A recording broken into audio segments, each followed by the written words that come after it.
देखिए ये जानना इसलिए इंपॉर्टेंट है क्योंकि आपको सवाल बाइफर्केशन करना आना चाहिए, कहां पर हम क्या अप्लाई करने वाले हैं। बच्चे को ये नहीं पता पड़ता है कि इक्वेशन ऑफ मोशन कहां लगेगा, कहां पर डिस्प्लेसमेंट बराबर सिंपल क्या लगेगा, वेलोसिटी इनटू टाइम, कहां पर लगेगा एस। देखो डिस्प्लेसमेंट निकालने का ये भी फॉर्मूला है कि नहीं, बट डिस्प्लेसमेंट निकालने का ये भी फॉर्मूला है। अरे ड्रॉपर में मैं बोल सकता हूं डायरेक्ट, डिस्प्लेसमेंट निकालने का ये भी फॉर्मूला है, बोलोगे तो ये भी फॉर्मूला है, ये भी फॉर्मूला है, बट ये फॉर्मूला कब लगेगा, ये फॉर्मूला कब लगेगा। अगर यही पता नहीं है तो सवाल में आप इनिशिएट नहीं कर पाओगे।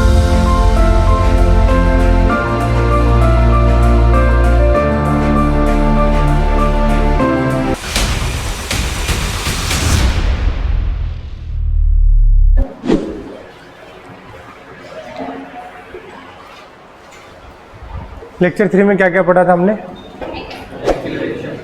एक्सेलरेशन पढ़ लिया था, ठीक है। चलिए आज देखिए लेक्चर 4 में क्या टारगेट है।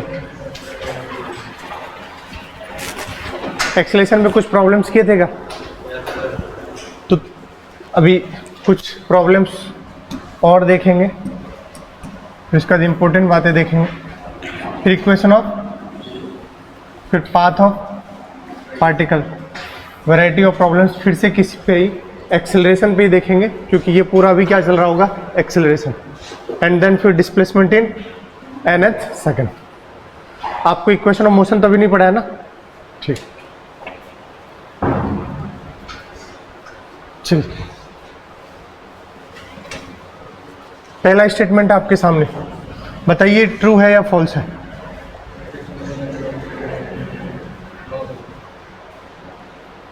ट्रू और फॉल्स क्या कह रहा है, यदि क्या जीरो है, एक्सेलरेशन क्या है जीरो, तो वेलोसिटी हमेशा जीरो होगा। ट्रू है क्या, क्या है इसमें, क्यों बताइए क्यों। क्योंकि एक्सेलरेशन बराबर होता है D V by D T. अगर यहां वेलोसिटी क्या हो जाए, कांस्टेंट, क्या हो जाए, तो कांस्टेंट का डिफरेंशिएशन क्या देता है, जीरो।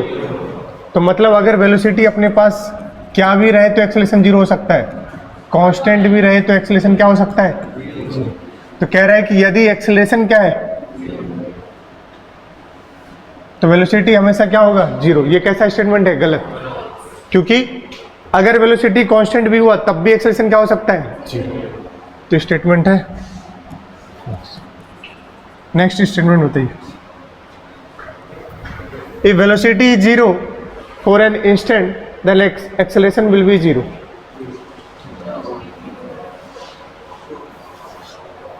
बताइए,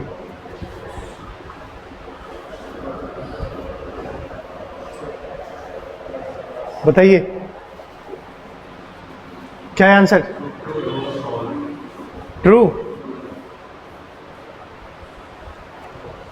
कॉन्फिडेंट नहीं है, कह रहा है यदि वेलोसिटी जीरो होगा for an instant then acceleration will be zero। true, false। क्योंकि अगर कोई पार्टिकल को आप इस तरीके से ऊपर की ओर फेंकते हो तो ये जब अपना एच मैक्स पर होता है, किस पर होता है, ड्रॉपर में बातें कर सकता हूं। अगर मैं पेंसिल को ऊपर, एक ही बचा है, तुम्हें कैसे पता, एक ही बचा है सच में। चल एक्सेलरेशन एच मैक्स पे वेलोसिटी क्या होगी, जीरो। लेकिन इस वक्त जब ये एच मैक्स पर था तो इस पर जी कहाँ लग रहा था, नीचे की ओर। कहाँ लग रहा था, नीचे की ओर। तो एक्सेलरेशन इस वक्त था और वो कितना था, माइनस जी। कितना था, अरे इस पूरी जर्नी के दौरान जो भी अपन मोशन अंडर ग्रेविटी पढ़ रहे होंगे उस वक्त हर वक्त एक्सेलरेशन कितना होगा, माइनस जी। एक्सेलरेशन कांस्टेंट और कैसा है, निगेटिव है, बट है ना एक्सेलरेशन।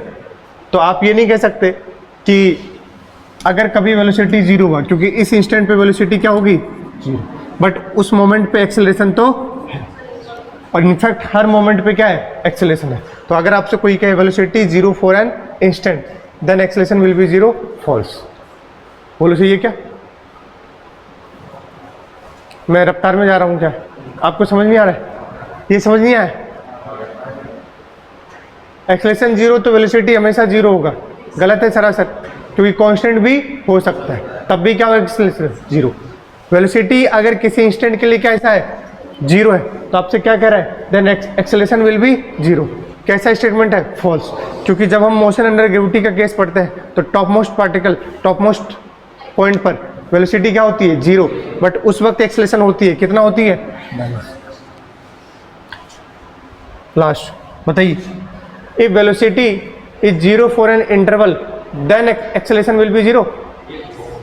बताओ, ये बिल्कुल कैसा है, सही है, क्योंकि अगर एक इंटरवल के लिए, अगर पूरे इंटरवल में क्या जीरो रहा, वेलोसिटी, तो पक्का है कि एक्सेलरेशन क्या रहा होगा, जीरो रहा होगा। इंस्टेंट की बात नहीं कर रहा है, किसकी बात कर रहा है, इंटरवल की। अगर पूरी एक इंटरवल में तुमने ना ही तो एक्सेलरेट किया ना ही कुछ, इसका मतलब है, और वेलोसिटी क्या रखा, जीरो, तो क्या होगा आपका एक्सेलरेशन क्या हो जाएगा, जीरो। तो ये स्टेटमेंट ट्रू।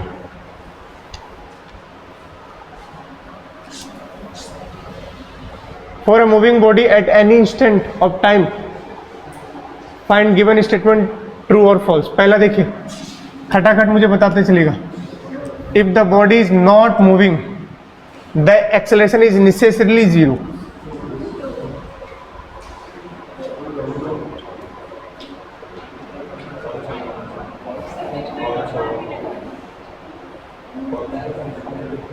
बताओ ट्रू या फॉल्स।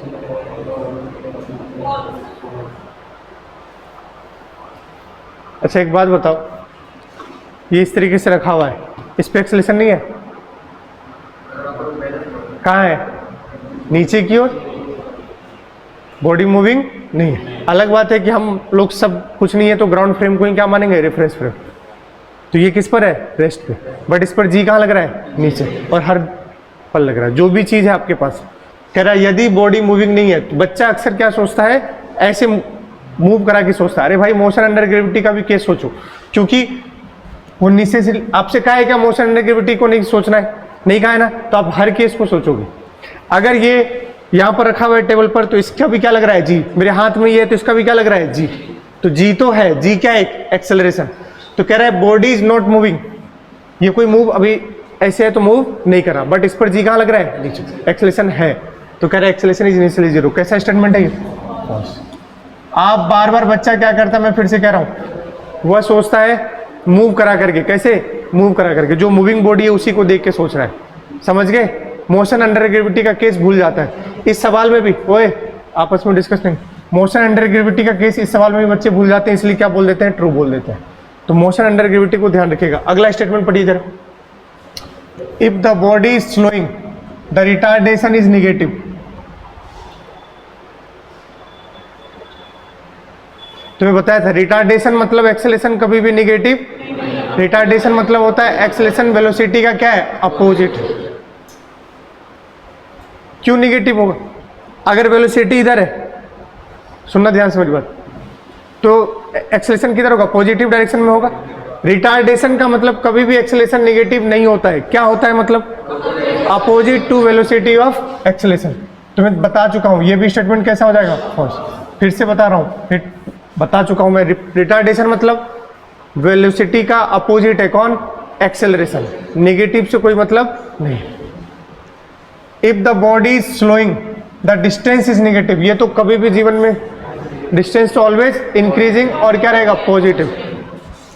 लास्ट बताओ, कह रहे यदि डिस्प्लेसमेंट, वेलोसिटी और एक्सेलरेशन हर आपको पता है, तो we can find the displacement at any given time in future. निकाल सकते हैं क्या, ऑब्वियस सी बात है, निकाल सकते हो। हर मोमेंट पे आपको क्या पता है, डिस्प्लेसमेंट, वेलोसिटी और टाइम, कभी भी तुम निकाल सकते हो उसका क्या, डिस्प्लेसमेंट। सोचो आप कोई भी एग्जांपल ले लो,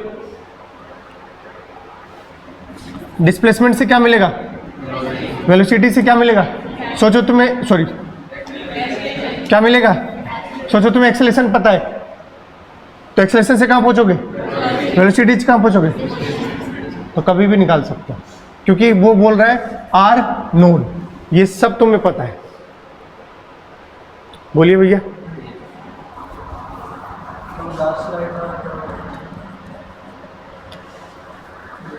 इंटरवल में एक्सेलरेशन जीरो तो तब भी तो जी लगता होगा। किसमें? वेलोसिटी जीरो पर इंटरवल में एक्सेलरेशन तब भी तो जी लगता होगा। ये हाँ, ये बात तुम कह सकते हो कि आपने यहाँ जी से सोचा। किसमें? इस वाले केस में। इस वाले केस में आप बोलोगे कि अगर एक इंटरवल के लिए, बेटा ये इंटरवल है तब जब वेलोसिटी जीरो है, स्पीड तो है ना उसके पास। ये वाला आप अगर वो मूव कर रहा है, सुनो मेरी बात, अगर वो मूव कर रहा है तो आप ये वाला एक्सेलरेशन से सोचोगे। बिल्कुल तुम सही सोच रहे हो कि अब क्योंकि अब जी की बात कर ली है तो अब तुम इस वाले से सोचोगे, इस वाले से। अगर एक इंटरवल में जीरो है, इंटरवल में जीरो है पूरी, यहां देखो क्या कर रहा है, इस मोमेंट पे तो जी है ना, इस मोमेंट पे तो जी है ना, इस मोमेंट पे तो जी है ना। वो क्या कह रहा है तुमसे? वेलोसिटी क्या है एक इंटरवल में? तुम बताओ, इंटरवल में जीरो का मतलब हो गया तुम, अब देखो ये चर्चा वाला विषय हो जाएगा कि अगर तुम बोल दिए कि ऑब्जेक्ट, क्योंकि तुमने इससे बोल दिया है ना। अब ये यहां पर अगर आएगा तो बेटा इसको आप यहां पर अगर उससे सोचोगे फिर तो हर किसी के लिए ट्रू हो जाएगा। कैसे? क्योंकि हर बॉडी किस पे रहेगी? रेस्ट पे। रेस्ट पे रहेगी तो ये वाला केस अगर मैं ट्रू मानता हूं, कैसे सोच करके कि अगर कोई बॉडी रेस्ट पे है तो उसका जी तो क्या हो रहा होगा? लग रहा होगा। यही सोच के तो इसको मैंने एक्सप्लेन किया, क्योंकि यहां पर ये दे रखा था नेसेसरली हमेशा क्या होगा? जीरो। यहां पर क्या कह रहा है? अब इसमें थोड़ा सा वो हो सकता है, क्योंकि अगर कोई किसी ने बच्चे ने सोचा कि अगर मैं इसको ग्राउंड पे मान लिया तो उसका तो हमेशा के लिए ही क्या वेलोसिटी? जीरो है। लेकिन वो कह रहा है कि इंटरवल के लिए चाहिए। किसके लिए? किसी वेलोसिटी था पहले, पहले बॉडी क्या कर रही थी? मूव कर रही थी। फिर एक इंटरवल के लिए उसकी वेलोसिटी क्या रही? जीरो। तब की केस कह रहा है वो। आप तो अभी क्या मान लोगे? ऐसे तो तुम चलाओगे ही नहीं। वो कह रहा है किसी इंटरवल के लिए वेलोसिटी क्या है? जीरो। मतलब कैसा बॉडी है? मूविंग ऑब्जेक्ट है। फिर वो किसी क्षण के लिए, सॉरी किसी अंतराल के लिए क्या हो गया? अपनी वेलोसिटी को क्या कर दिया? जीरो कर दिया। तब की बात कर रहा है वो, क्योंकि इंटरवल के लिए मतलब हो गया पहले वेलोसिटी थी और बाद में भी वेलोसिटी है, किसी एक इंटरवल में वेलोसिटी क्या रही है? तो इस वजह से। अगला देखो, एक्सेलरेशन कैसा है? कैसा भी नहीं। अब एक्सेलरेशन कैसा होगा? सबसे पहला जीरो हो सकता है और एक्सेलरेशन क्या हो सकता है? कांस्टेंट। देखिए ये जानना इसलिए इंपॉर्टेंट है क्योंकि आपको सवाल बाइफर्केशन करना आना चाहिए। कहां पर हम क्या अप्लाई करने वाले हैं। बच्चे को ये नहीं पता पड़ता है कि इक्वेशन ऑफ मोशन कहां लगेगा, कहां पर डिस्प्लेसमेंट बराबर सिंपल क्या लगेगा? Velocity into time. कहां पर लगेगा? एस। देखो डिस्प्लेसमेंट निकालने का ये भी फॉर्मूला है कि नहीं? बट डिस्प्लेसमेंट निकालने का ये भी फॉर्मूला है। अरे ड्रॉपर में मैं बोल सकता हूं डायरेक्ट में, डिस्प्लेसमेंट निकालने का ये भी फॉर्मूला है। बोलोगे? तो ये भी फॉर्मूला है, ये भी फॉर्मूला है, बट ये फॉर्मूला कब लगेगा, ये फॉर्मूला कब लगेगा? अगर यही पता नहीं है तो सवाल में आप इनिशिएट नहीं कर पाओगे। तो जरा सुनिए, अगर जीवन में कभी भी एक्सेलरेशन क्या हो गई? क्या हो गई? एक्सेलरेशन नहीं है। एक्सेलरेशन इसका मतलब है कि वहां एक्सेलरेशन वाले टर्म्स आएंगे ही नहीं। तो आप सिंपल क्या लगाओगे? क्या लगाओगे बताओ? डिस्प्लेसमेंट बराबर वेलोसिटी इनटू टाइम। इस बात को खून में बसा लीजिए। अगर एक्सेलरेशन नहीं है तो डिस्प्लेसमेंट बराबर लगाएंगे वेलोसिटी इनटू टाइम। अब एक्सेलरेशन है,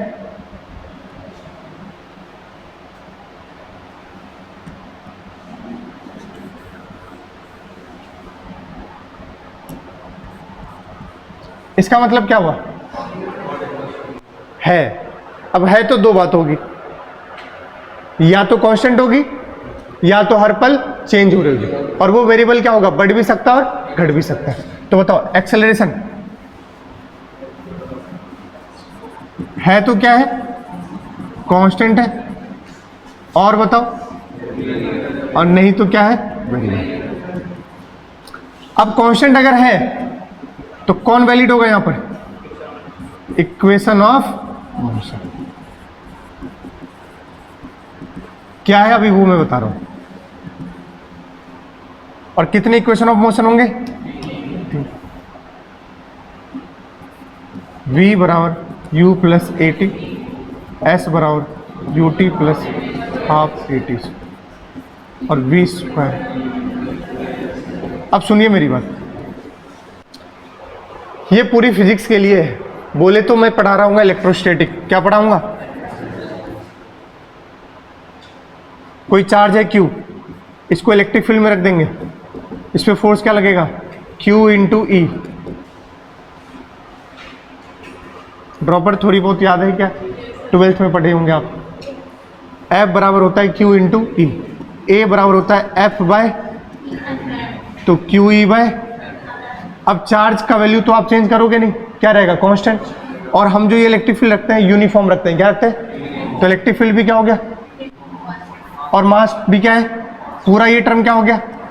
तो मतलब ये एक्सेलरेशन पूरा क्या हो गया? कांस्टेंट। मतलब जब हम ये पढ़ रहे होंगे charge in uniform electric field, charge in, तो ये पूरी इक्वेशन वहां क्या होगी? वैलिड होगी। और आपने पढ़ा भी होगा, ठीक है? पूरी इक्वेशन वहां क्या होगी? वैलिड होगी। तो इस तरीके से आपको ये समझना पड़ेगा, जहां जहां भी एक्सेलरेशन कांस्टेंट होगा वहां वहां ये तीनों इक्वेशन वैलिड होगी। अगर वेरिएबल हुआ तो a बराबर क्या कर दोगे? dv बाय, a बराबर क्या करोगे? v dv by dx। अगर क्या हो जाए? वेरिएबल हो जाए। लास्ट क्लास में प्रॉब्लम की थी इस पर अपन, तो ये आपको कहानी सबसे पहले पता होनी चाहिए। ओके, चलिए, क्लियर हो गया है पिक्चर? एक्सेलरेशन जब नहीं है तो क्या लगाएंगे? डिस्प्लेसमेंट बराबर वेलोसिटी इनटू टाइम। एक्सेलरेशन है तो दो बातें होंगी, या तो कांस्टेंट होगी या तो वेरिएबल होगी। वेरिएबल में बढ़ना या घटना। कांस्टेंट है तो तीनों इक्वेशन ऑफ मोशन को याद करेंगे, अगर वेरिएबल है तो समझ गए क्या? अगला देखो, क्या इक्वेशन ऑफ मोशन कब लागू है? ये जब एक्सेलरेशन क्या होगा? इस बात को मैंने बता दिया है। चलिए खटाक से देखते हैं।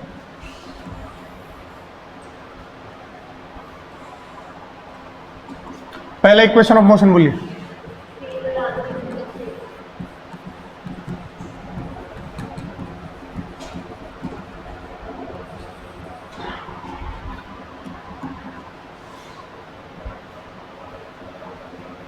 ए बराबर क्या लिखते हैं? dv बाय, बोलो तो यहां से dv क्या लिखेंगे? a, अब बोथ साइड क्या कर दो? t बराबर 0 पर इसकी रफ्तार, इनिशियल रफ्तार क्या मान लिया? u। किसी t समय पर इसका क्या मान लिया? v। dv का इंटीग्रेशन v, u से v। a क्या है? कांस्टेंट। a कहाँ आएगा? dt का इंटीग्रेशन t। ये भी तो 0 से कहाँ है? t। अपर लिमिट माइनस, तो v माइनस u बराबर a इंटू टी। तो v बराबर क्या आ गया? u plus T. ओके, पहला इक्वेशन ऑफ मोशन यहां से आया था। अब जरा देखिए, क्या यहां से हम टाइम की वैल्यू निकाल सकते हैं? v माइनस यू बाय क्या कर देंगे? a approach. अब दूसरा इक्वेशन ऑफ मोशन क्या होता है? Second equation of motion. बताओ कैसे निकालेंगे? मुझे चाहिए एस बराबर U T plus half at square. बताओ कैसे निकले?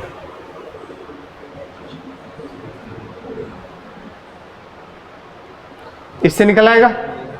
क्या करें इसके साथ बताओ? आपके पास है v बराबर u प्लस ए टी। क्या करें इसके साथ? v को क्या लिख दो? dx बाय dt बराबर u plus a T. Board पर रहिएगा, dx लिखेंगे बराबर क्या हो गया?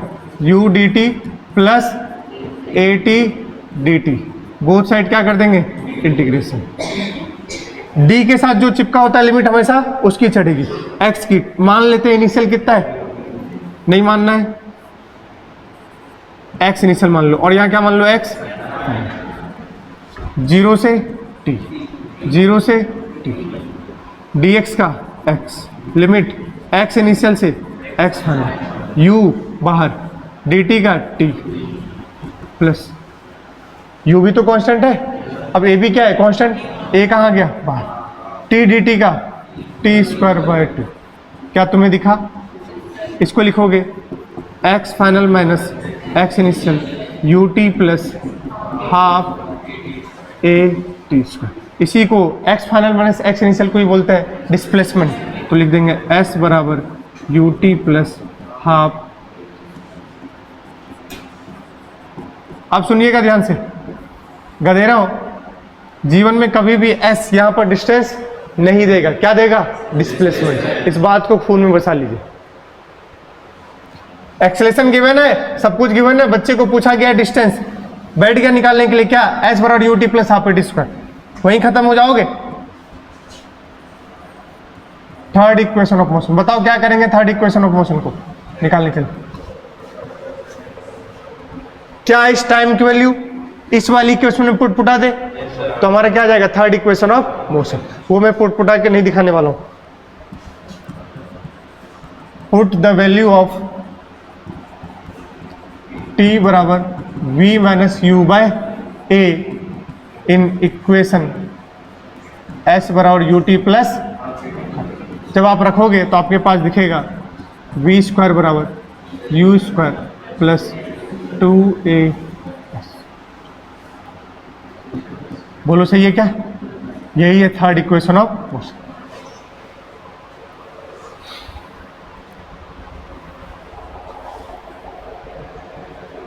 कभी कभी 4 इक्वेशन दे दिया जाता है, बोला जाता है इन 4 इक्वेशन में से ढूंढो कौन सा गलत है। आपको 4 इक्वेशन ऑफ मोशन दिए, होते कितने हैं, लेकिन उसी को अलग अलग तरीके से बना दिया गया। 4 इक्वेशन ऑफ मोशन दिया, बताओ उसमें से कौन सा, अभी तुम्हें बताओ, मैं कह रहा हूं इन तीनों पढ़ने में सही है, बट कहीं ना कहीं गलत लिखा हुआ है, आप ऐसा नहीं लिख सकते, बताओ कहां पर गलत लिखा हुआ है तीनों इक्वेशन में, लास्ट वाले में क्या दिक्कत है, तो इसको क्या लगा देंगे, मॉड लगाएंगे, क्या लगाएंगे, मॉड। आप सुनना क्यों, क्योंकि दो वेक्टर का डॉट प्रोडक्ट क्या देगा, स्केलर। अब ये तो स्केलर था, बट ये क्या था, वेक्टर। वेक्टर कभी भी स्केलर में ऐड नहीं हो सकता, तो तुम्हें उसको क्या बनाना पड़ेगा, स्केलर, तो क्या लगा दिया आगे, मॉड। नहीं आया क्या, ये दो वेक्टर का डॉट प्रोडक्ट क्या देता है, स्केलर। स्केलर में तुम क्या जोड़ रहे हो, वेक्टर। ऐसा कभी भी स्केलर में क्या जोड़ेगा, स्केलर, और स्केलर किसके बराबर हो सकता है, स्केलर के, तो इसलिए इसको क्या लगा दो, मॉड। अब जाके बिल्कुल सही है, ये भी क्या बन गया, स्केलर बराबर स्केलर, स्केलर में क्या जोड़ रहे हो, स्केलर। अब जाके ये तीनों इक्वेशन ऑफ मोशन, ओके, ठीक है भैया। तो आज के बाद आपके पास कितने इक्वेशन ऑफ मोशन है, 3। थ्योरी खत्म हो चुका है, सवाल में घुस रहा हूं, बोलिए। चलिए पहला सवाल, और आज का काम सुन लीजिएगा, आप पेन उठाइए, जब तक आप सॉल्व नहीं करेंगे मैं कुछ भी नहीं कर पाऊंगा, पहले बता दूं। रफ पेज निकाल लो भैया, सवाल दो, सवाल सॉल्व कीजिएगा। आज आप ही का काम है, प्रॉब्लम है, सिर्फ मैं आपको बता दे रहा हूं, और तुरंत से आंसर देना भैया, वहां 1 मिनट है आपके पास।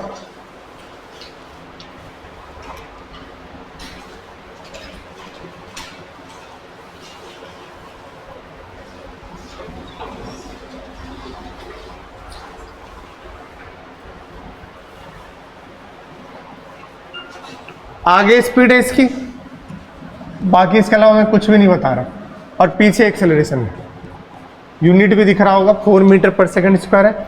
आगे स्पीड है 10 मीटर पर सेकंड। चलिए बताइए,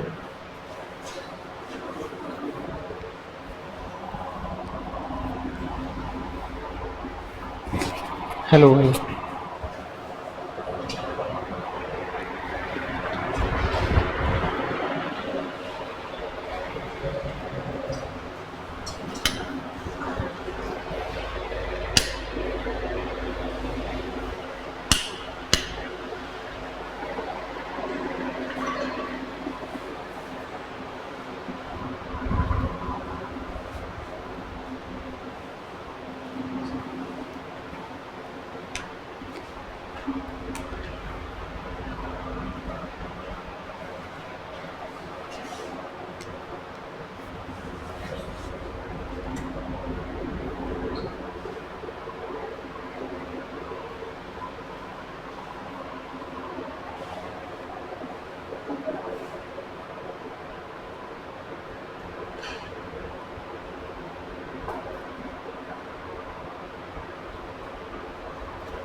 वेडनेसडे को क्विज है आपका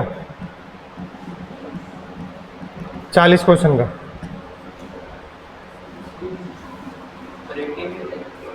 ठीक है, टाइमिंग बता देता हूँ 7:30 to 8:30। आपको 7:30 बजे आ जाना है। आपका क्विज है सुबह 7:30 से 8:30। ठीक है, 7:30 से 8:30 भी नहीं मिलेगा, 8:15। ठीक है भैया, क्विज है 40 क्वेश्चन का, वो आपको देने हैं। यहाँ पर टॉपिक एक्सेलेरेशन, कांस्टेंट एक्सेलेरेशन था, समझ गए। और संडे को टेस्ट अलग है, ध्यान सुनिएगा, संडे को टेस्ट अलग है। ये 40 क्वेश्चन के 40 क्वेश्चन में मोस्टली आपको बच्चों को क्या होता है, खासकर मेरे बच्चों को न्यूमेरिकल तो सॉल्व कर लेते हैं, बट वो क्या होते हैं थ्योरेटिकल में मर जाते हैं। तो मैंने इस बार तो वैसे पूरा थ्योरी दे रहा हूँ, लिखवा रहा हूँ, और वो थ्योरेटिकल बेस ज़्यादा होंगे। अभी आपने सोचा ना एक्सेलेरेशन 0 होगा तो क्या क्या हो सकता है, समझ गए क्या बोल रहा हूँ, या डिस्टेंस ग्रेटर, समझ रहे हो आप क्या बोल रहा हूँ, कुछ भी कैसे भी। तो 40 क्वेश्चन होंगे और बहुत कोई ज़्यादा टफ वाला सवाल नहीं होगा। ठीक है, वेडनेसडे को मैंने आपको बता दिया है। ये टाइमिंग सही है, सारे बारे कर दूं, ये सही है क्या? तो दोबारा आने की झंझट नहीं होगी कि 12:30 पे आओ, आ करके आप अपना यहाँ पर दे ले। ठीक है, और संडे को टेस्ट अलग से। चलिए, किसका आंसर है, कितना है? 13 18।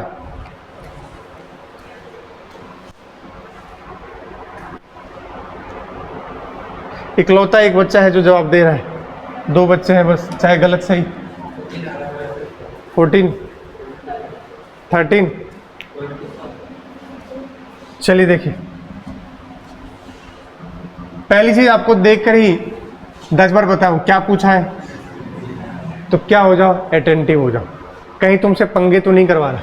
बच्चा क्या करता है, ए दे रखा है, बी दे रखा है, ut plus half AT², u कितना है 10, कितने सेकंड में पूछा है 3, प्लस हाफ। अच्छा, ए वेलोसिटी के कहाँ है, अपोजिट, तो क्या है डायरेक्शन, क्या आएगा -4 इंटू 3 का स्क्वायर, कितना हो गया 30 प्लस माइनस लिख दूं, कितना हो गया ये 12।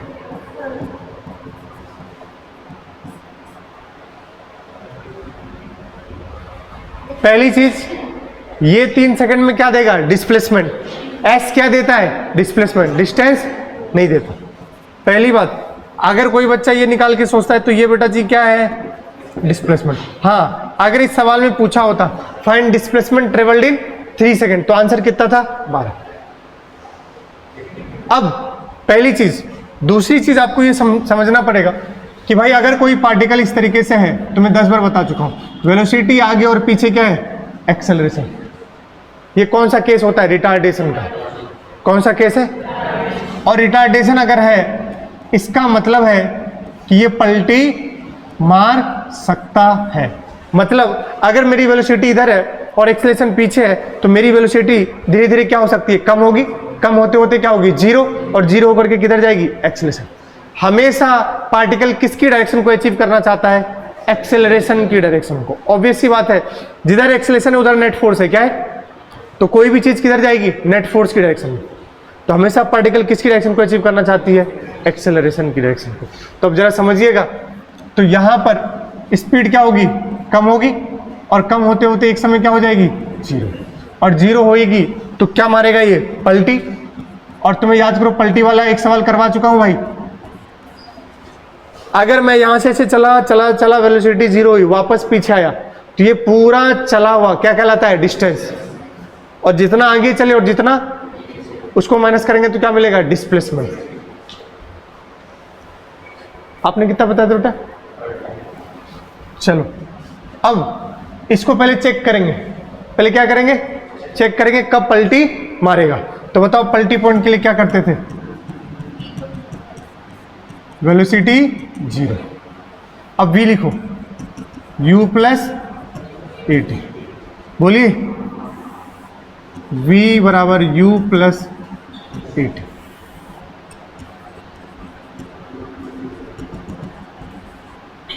क्या कर रहा हूं बताओ, v कितना है रे? 0 करना है। क्या करना है? 0। u कितना है? 10। टाइम पता करना है कितने टाइम में ये वेलोसिटी पहले क्या किया? 0 प्लस का माइनस कितना लूंगा? टाइम पता करना है। अब बताओ 10t बराबर 4t, बोलो सही है ना? ये क्या करते हैं ऊपर सिर्फ और सिर्फ क्या आएगा? 10। तो 10 बराबर क्या हो गया? 4t। तो टाइम कितना आ गया? 2.5 सेकेंड। बोले तो 5/2 सेकेंड ये टाइम आया। यह वह टाइम है जब वेलोसिटी क्या हो जाएगी? 0। अब जरा चेक करना, अगर यह वह टाइम है तो हम ये चेक करेंगे कि इतने टाइम तक वो कितना आगे चल चुका है। तो कितना आगे चल चुका है? तो एस बराबर क्या लगाएंगे? ut plus half at square. इसमें t की वैल्यू क्या रखेंगे? 5/2 सेकेंड। जरा रखो, u हो गया 10, 5/2 प्लस हाफ माइनस का 4, 5/2 का होल स्क्वायर। कितना आ रहा है? 50/2 25 है। 25/4 50/4 12.5। तो 25/2 बोले तो 12.5। तो कितना बना ये? 12.5। सॉरी ये क्या कर दिया मैंने? 25 माइनस हाँ से 25/2 तो कितना हो गया? 12.5 मीटर। जब ये पलटी मार रहा है, अब रीड करना पड़ेगा आपको भैया, बिना रीड के नहीं होगा, मैं पहले बता दे रहा हूं। यही तरीका है डिस्टेंस को कैलकुलेट करने का।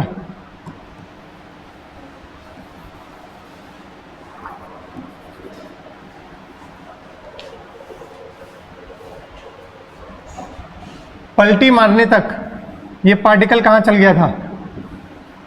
12 मीटर। कहां चला था? Sorry 12.5 metre.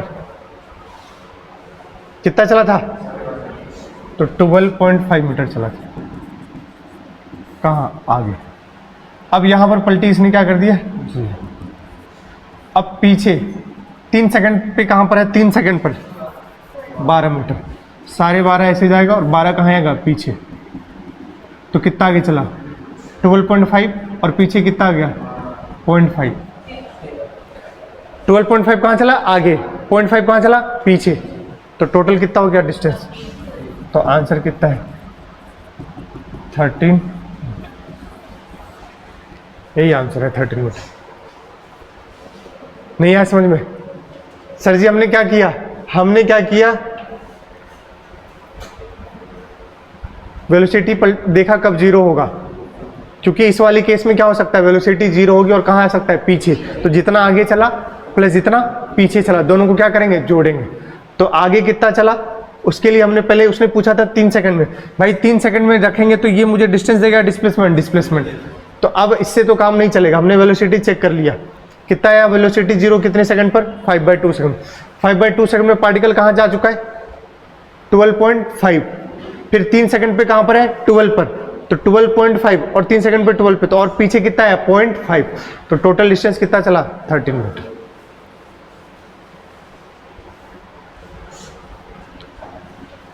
खटाक से आंसर बता दीजिए। V1 और V2 है। हाँ जल्दी से बता दीजिए।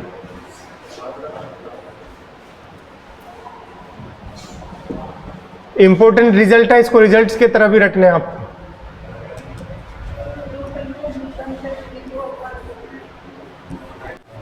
याद है?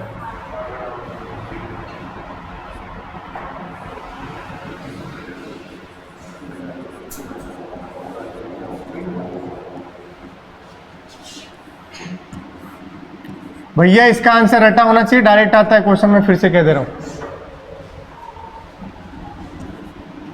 वैसे क्या है आंसर इसका बताओ?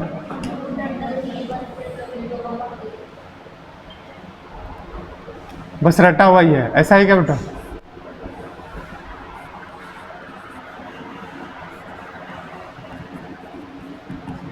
देखिए क्या कह रहा है, कह रहा है जब ये अबरा को क्रॉस कर रहा है तो कितना रफ्तार है v1, और जब डबरा को क्रॉस कर रहा है तो कितना है v2। तो कहता है अबरा और डबरा के मिड पॉइंट पर क्या रफ्तार होगी इसके पास वो पता करना। सवाल पढ़ लीजिए आप, यही है सवाल। और इसके पास क्या है, कांस्टेंट एक्सेलरेशन है। और जैसे ही एक्सेलरेशन ए होता है, कांस्टेंट है, एक ही जहन में सवाल आता है, वो तीनों इक्वेशन ऑफ मोशन लागू है।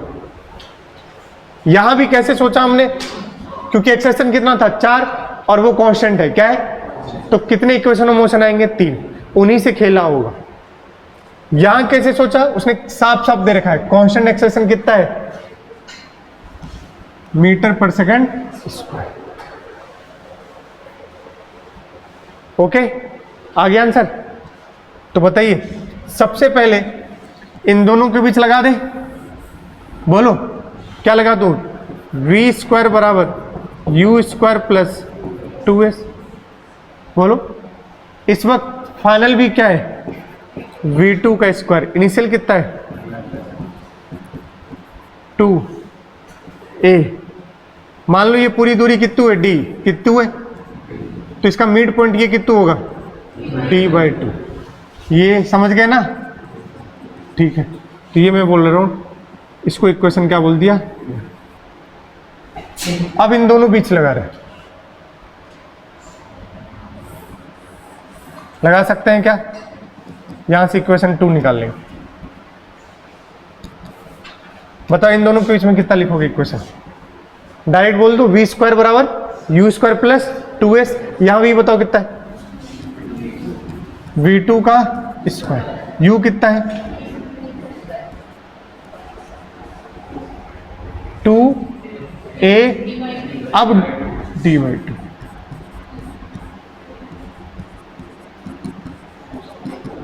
a into,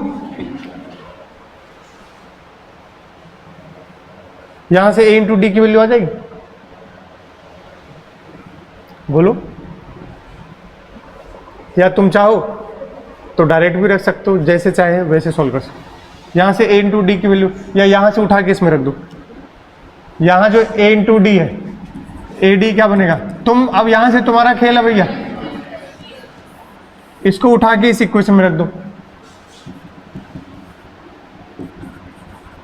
put value of A D in equation first.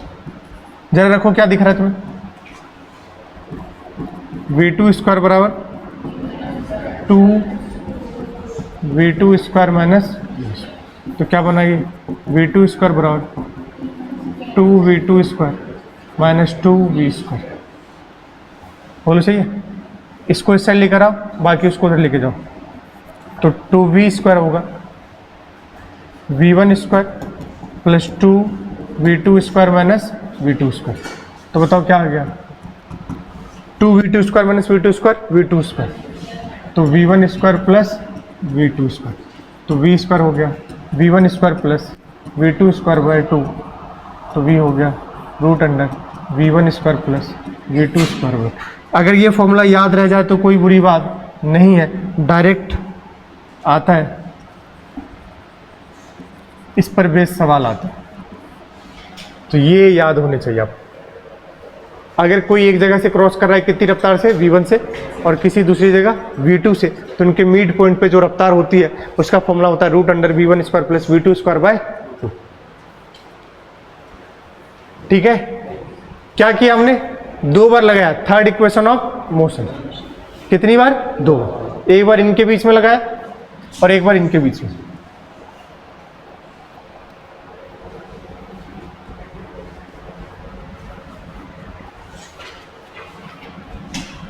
देखिए जरा,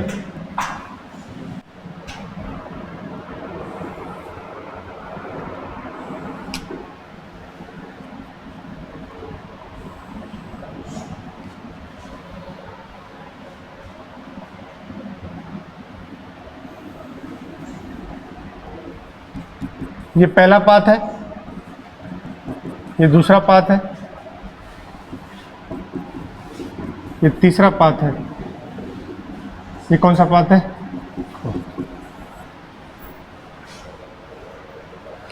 बताओ, अगर किसी बिल्डिंग से या किसी टावर से आप बॉल को फेंक रहे हो, कितनी रफ्तार से, कौन सी डायरेक्शन में? हॉरिजॉन्टल डायरेक्शन में। तो बताइए इनमें से चारों में से कौन सा पाथ पॉसिबल है? फोर्थ।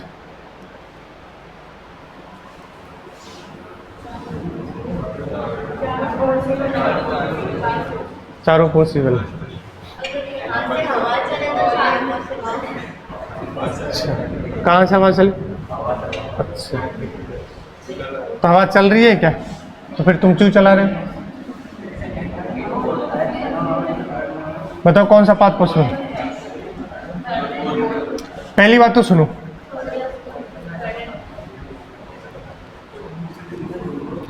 चलो उससे पहले मैं ये बताता हूं, तब उसके बाद ये बताओ। Path of particle when acceleration is constant. इस बात को देख लीजिए, क्योंकि ये सिर्फ यहां नहीं आएगा, इलेक्ट्रोस्टैटिक्स में भी आएगा। देखिए, अगर जब जब एक्सेलरेशन कांस्टेंट होगा, कौन कौन सा पाथ पॉसिबल है?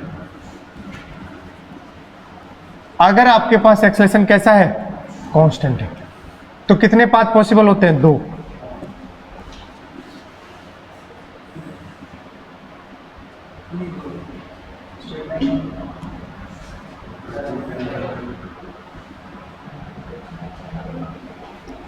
कौन कौन से?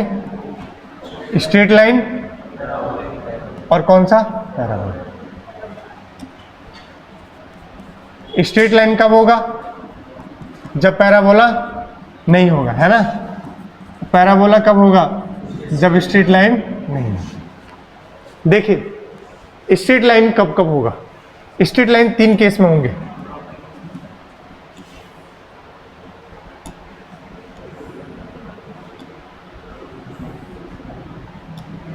और पैराबोला इस केस में होगा, जो भी बताऊंगा। बात को समझिएगा। अगर आपने इस बॉल को ड्रॉप कर दिया है, तो इसकी इनिशियल रफ्तार क्या थी? और ये बिल्कुल कहाँ आएगा? तो अब इसकी वेलोसिटी कहाँ होगी? या फिर ड्रॉप में इनिशियल वेलोसिटी क्या हो जाए? 0। और जी कहाँ है? नीचे। और वेलोसिटी भी कहाँ होगी? नीचे। तो बताओ कैसा है ये? पैरेलल है। या फिर आप सोचो ये कौन सा केस है? ड्रॉप का। कौन सा केस है? ड्रॉप बोले तो रिलीज। तो जब भी रिलीज करोगे तो सिंपल कहाँ जा रही है? नीचे। और ये कौन सा पाथ होगा? स्ट्रेट। अब बॉल को कहाँ फेंक रहे हो? कितने से? नीचे। जी कहाँ है? नीचे। अब वेलोसिटी तुम्हारी कहाँ थी? ऊपर। और जी कहाँ है? तो बताओ, u पैरेलल हो गया किसके? जी के। जी बोले तो क्या है? एक्सेलरेशन। जी बोले तो क्या? तो जब जब u किसके होगा? सॉरी, क्या हो गया? एंटी पैरेलल हो गया। पार्टिकल ऊपर फेंक रहे हो और जी कहाँ है? तो u कहाँ है? ऊपर। बताओ इनके बीच में एंगल कितना हो गया? थीटा 180। अगर ऐसा केस है तब भी कैसा है ये? Straight line. अब तुम कहां फेंक रहे हो इसको? कितने से? ये दोनों केस सेम नहीं है, बट पाथ दोनों का क्या है? सेम। ये दोनों केस सेम। यहां तुम रफ्तार दे रहे हो और यहां कोई रफ्तार, ये सिंपल ड्रॉप का केस है, रिलीज का। और यहां पर समझ रहे हो, बास्केटबॉल खेल रहे हो तो ऐसे वेलोसिटी है इसके पास, और एक्सेलरेशन भी कहाँ है? नीचे। तो बताओ u और a दोनों कहाँ है? इस बार बताओ थीटा कितना? अरे थीटा 0। तो मैं क्या बोलूंगा इस बार? u पैरेलल है किसके? a। तो अगर u a के पैरेलल हो जाए, एंटी पैरेलल हो जाए, या फिर u क्या हो जाए? 0। इन तीनों केस में पार्टिकल कैसा पाथ लेगा? Straight line. कैसा पाथ लेगा? इसके अलावा हर केस में कैसा लेगा? पैराबोला। कैसा लेगा? पैराबोला। सर कहना क्या चाह रहे हो, जरा सुनो। अब तुमने इसको फेंका, इसके पास यू ऐसे है, बोलो किसी थीटा एंगल से, बट जी तो कहाँ है? नीचे। ना ही तो यहां थीटा यू और जी के बीच में, थीटा बोले तो ये वाला थीटा, किसके बीच में? पूरा यू और जी के बीच में, यू और एक्सेलेरेशन के बीच में। यू ऐसे हो गया और एक्सेलेरेशन कैसे है? इनके बीच में जो ये थीटा है, अगर जब जब क्या नहीं हो, जीरो ना हो, ना ही क्या हो, 180 हो, मतलब 0 से 180 के बीच में कुछ भी हो सकता है, तब कैसा पाथ लेगा ये? पैराबोला। कैसा पाथ लेगा? पैराबोला। जी हाँ, प्रोजेक्टाइल मोशन एक कैसा है? पैराबोला। तो याद करो जब प्रोजेक्टाइल मोशन आप करते हो,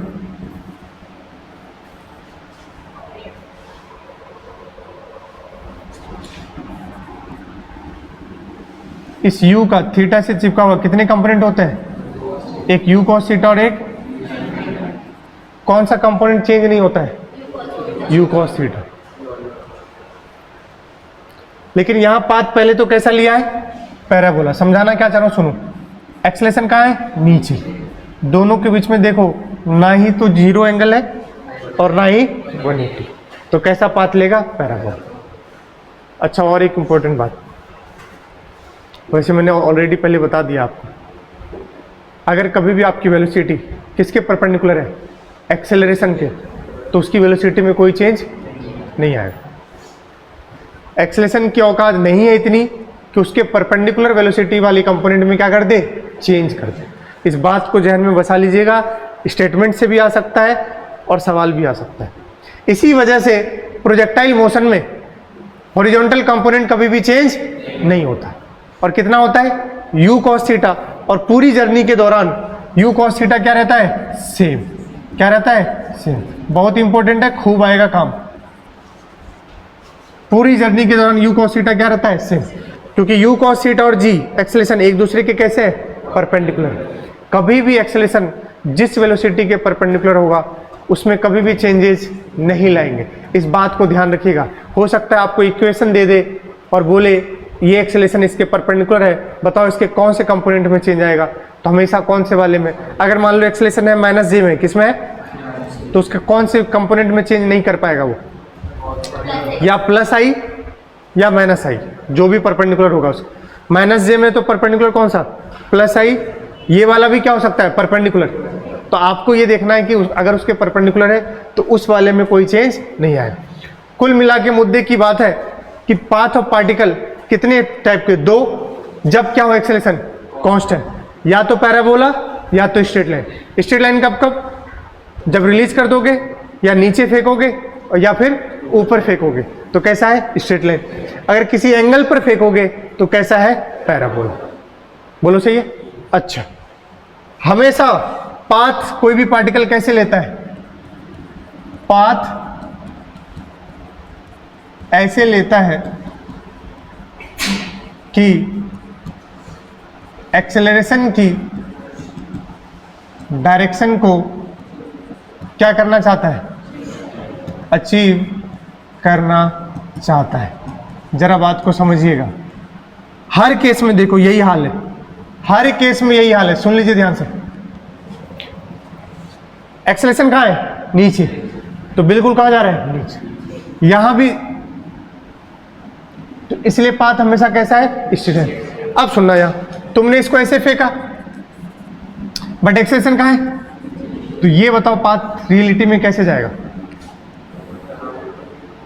सॉरी, लास्ट में जो होगा ना वो किसकी डायरेक्शन में होगा? एक्सेलरेशन की डायरेक्शन में। इसका आंसर कौन सा है? फोर्थ। अब सुनना, कौन सा?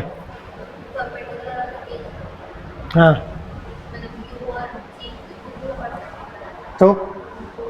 तो मैं इसके कंपोनेंट में वेलोसिटी में थोड़ी चेंज कर रहा हूं, मैं तो पाथ पूछ रहा हूं।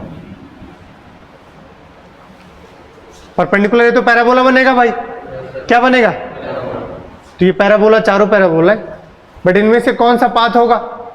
ऐसा कभी जीवन में हो नहीं सकता। ऐसे तो 10 महले पे कोई है 2 महले वाले का कांच फोड़ देगा भाई साहब, ऐसे फेंकेगा ऐसे जाएगी। हमने बोला पार्टिकल को आपने ऐसे फेंका, एक्सेलरेशन कहाँ है? नीचे। हमेशा ये किसकी डायरेक्शन को अचीव करना चाहेगा? एक्सेलरेशन की डायरेक्शन को अचीव करना चाहेगा। इस बात को खून में बसा लीजिए। थोड़ी सी मैं चर्चा कर सकता हूं। ये इलेक्ट्रिक फील्ड है भाई, क्या है? ड्रॉपर वाले बच्चे अगर जो मुझे समझ पाएंगे तो, ये माइनस क्यू मास क्या है? m। मैंने इसको इधर रफ्तार दिया,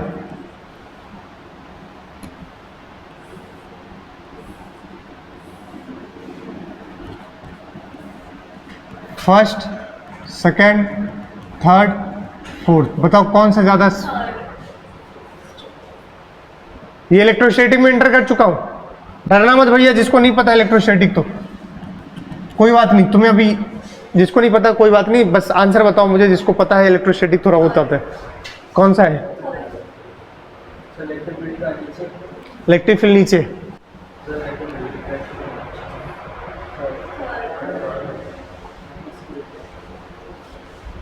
क्या वे मैंने क्या वैसा बना दिया है क्या?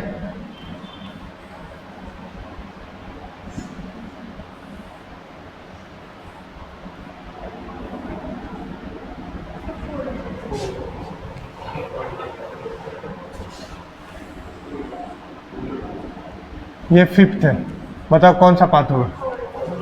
पहली चीज तो नीचे कभी भी नहीं जाएगी, क्योंकि इलेक्ट्रिक फील्ड में अगर किसको रख दो? चार्ज को, तो अगर पॉजिटिव है तो किसकी डायरेक्शन में जाता है? इलेक्ट्रिक फील्ड की डायरेक्शन। और अगर निगेटिव है तो इलेक्ट्रिक फील्ड के अपोजिट। ये बात अगर किसी को नहीं पता है तो खून में बसा लीजिए। बेटा अगर माइनस क्यू चार्ज को रखे हो इलेक्ट्रिक फील्ड में, तो ये उसके कहाँ फोर्स लगता है? अपोजिट। और अगर प्लस क्यू रखते हो तो किस डायरेक्शन में जाएगा? Electric field. बताओ इलेक्ट्रिक फील्ड कहाँ है? कौन सा चार्ज है? तो उस डायरेक्शन में तो कभी, तो ये दोनों पाथ तो कभी पॉसिबल किधर जाएगा? ऊपर। ऊपर में 3 अभी बताया। एक्सेलरेशन बिल्कुल कहाँ होगी? ऊपर। इलेक्ट्रिक फील्ड की अब नीचे है तो अपोजिट होगा यहाँ पर, बट वर्टिकली कहाँ होगी? अपवर्ड्स। तो एक्सेलरेशन जिधर है उस डायरेक्शन को क्या करना चाहेगा? ये अचीव करना चाहेगा। तो 3 पाथ थे, ये तो एक्सेलरेशन की डायरेक्शन को अचीव नहीं कर रहा है। सबसे अच्छा कौन सा है? ये वाला। एक्सेलरेशन की डायरेक्शन को अचीव ये वाला कर रहा है, तो कौन सा हो जाएगा? ऐसे ही यहां पर सोचो, बिल्कुल जी कहां है? Vertically downwards. तो जाकर किसकी डायरेक्शन में होगा? वर्टिकली डाउनवर्ड की डायरेक्शन।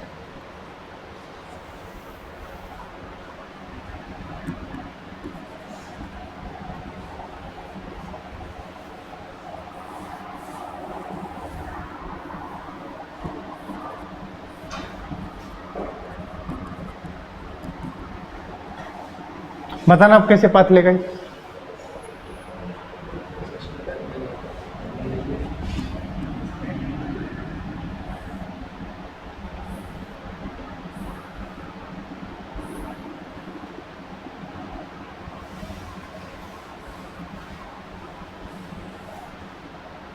हट।